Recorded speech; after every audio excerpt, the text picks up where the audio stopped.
तो आइए देखते हैं पदार्थ। पदार्थ क्या है कि प्रत्येक वस्तु जिसमें द्रव्यमान हो और उस वस्तु द्वारा क्या हो, स्थान घेरा जाए, उसे क्या कहेंगे, पदार्थ कहेंगे। और पदार्थ जो होते हैं वह सूक्ष्म कणों से मिलकर बने होते हैं। किससे मिलकर बने होते हैं? सूक्ष्म कणों से मिलकर बने होते हैं। उस कणों को बोला जाता है क्या चीज? परमाणु।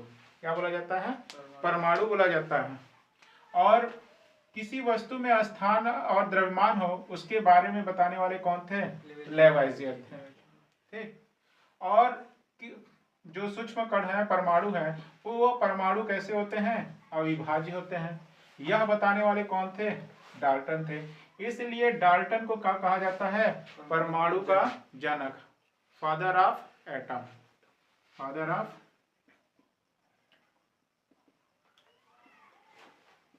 एटम। ठीक। उसके बाद डाल्टन ने अपना सिद्धांत 1808 में दिया। क्या दिया? कि जो कण होते हैं वो क्या होंगे? अविभाज्य होंगे, सूक्ष्म कण। उसमें बोला कि एक ही समान तत्वों में, मतलब समान तत्वों के परमाणुओं के आकार, द्रव्यमान और उनके रासायनिक गुण समान होंगे। लेकिन कुछ समय बाद इनकी यह धारणाएं जो थी विफल हो गई, मतलब गलत हो गई धारणा। क्यों हो गई? क्योंकि इन्होंने समस्थानिक समभारिकों के बारे में नहीं बताया। क्योंकि हाइड्रोजन है तो हाइड्रोजन के जो कण होंगे वो समान होंगे। पहले क्या होंगे? जैसे समस्थानिक है,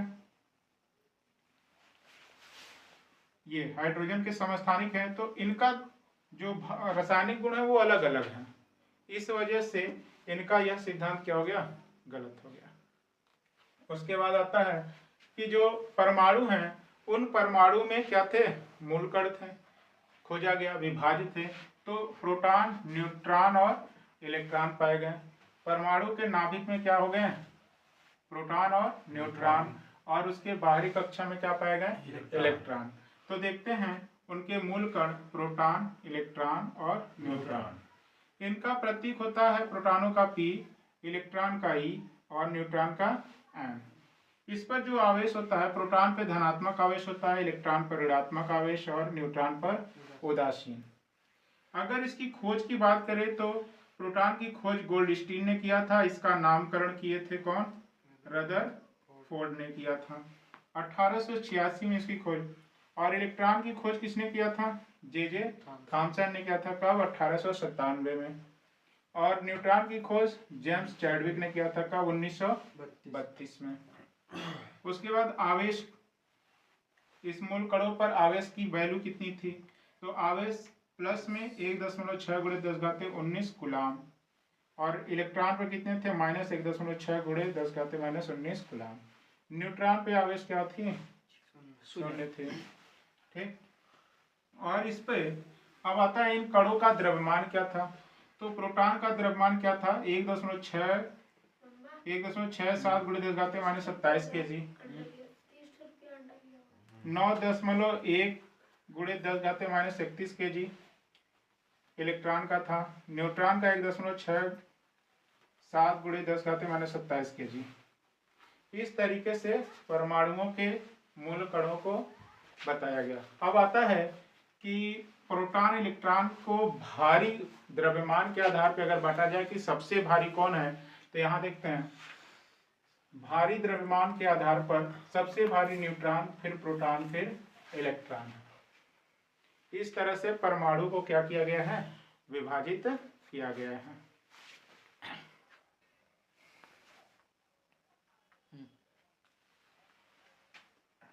आइए देखते हैं, मतलब अब डाल्टन का क्या करेंगे हम लोग? लाभ देखेंगे।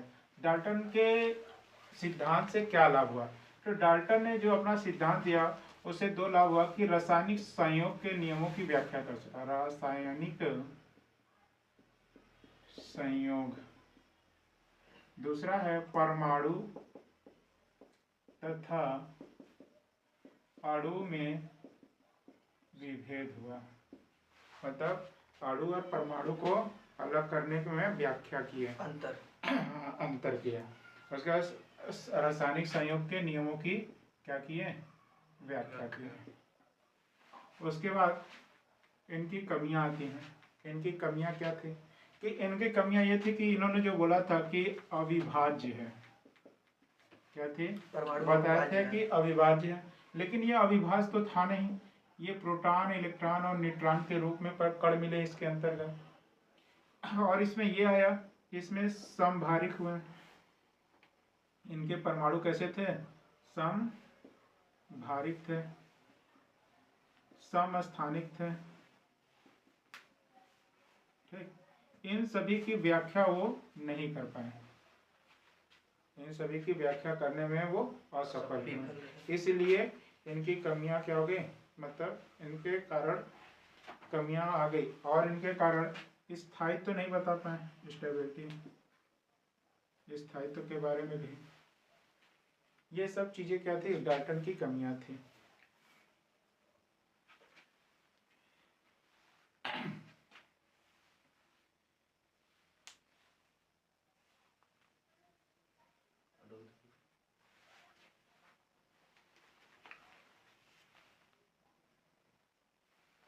अगला था कि एक समान प्रकार के परमाणुओं से बने, एक समान प्रकार के परमाणुओं से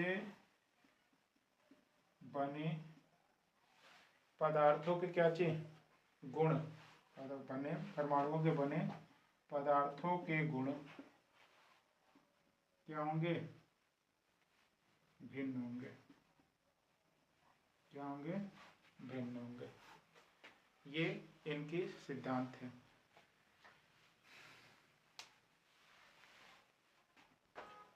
तो डाल्टन की ये कमियां थी कि कण क्या थे, अविभाज्य हैं, लेकिन बाद में खोज हुआ कि यह प्रोटॉन, न्यूट्रॉन और इलेक्ट्रॉनों में खोजे गए, और इनके जो तत्व थे, मतलब समभारिक और समस्थानिकों में विभेद नहीं कर पाए थे, स्टेबिलिटी, और एक ही प्रकार के परमाणुओं से बने पदार्थों के गुण भिन्न भिन्न होंगे, ये थी। अब एक सवाल ये बनता है कि डाल्टन का जो लाभ था, जो उसमें उन्होंने रासायनिक संयोग के नियम दिया, उस नियम में उनके कौन से नियम थे, तो दो नियम थे, एक था द्रव्यमान संरक्षण का नियम, दूसरा था स्थिर अनुपात का नियम। यह दो नियम डाल्टन ने क्या किया था, बताया था। द्रव्यमान संरक्षण का नियम क्या है कि अभिक्रिया में कोई उत्पाद बने और अभिकारक में भाग ले, मतलब न तो उत्पन्न हो सकते हैं न तो नष्ट किया जा, उन्हें बनाया नहीं जा सकता और न ही नष्ट किया जा सकता, वो एक रूप से दूसरे रूप में चेंज हो गए, ये द्रव्यमान संरक्षण है। स्थिर अनुपात में है कि उनके यौगिक जो परमाणु और यौगिक तत्व होंगे, उनके मिलाने से एक यौगिक का निर्माण होगा जो एक निश्चित अनुपात में होंगे, ठीक है। इस तरीके से ये हम लोग आगे देखेंगे अभी। तो हेलो फ्रेंड्स, अगर ये आपको वीडियो पसंद आए तो आप इसे लाइक करिएगा, और आप हमारे चैनल पर पहली बार आए तो आप इसे सब्सक्राइब करिए।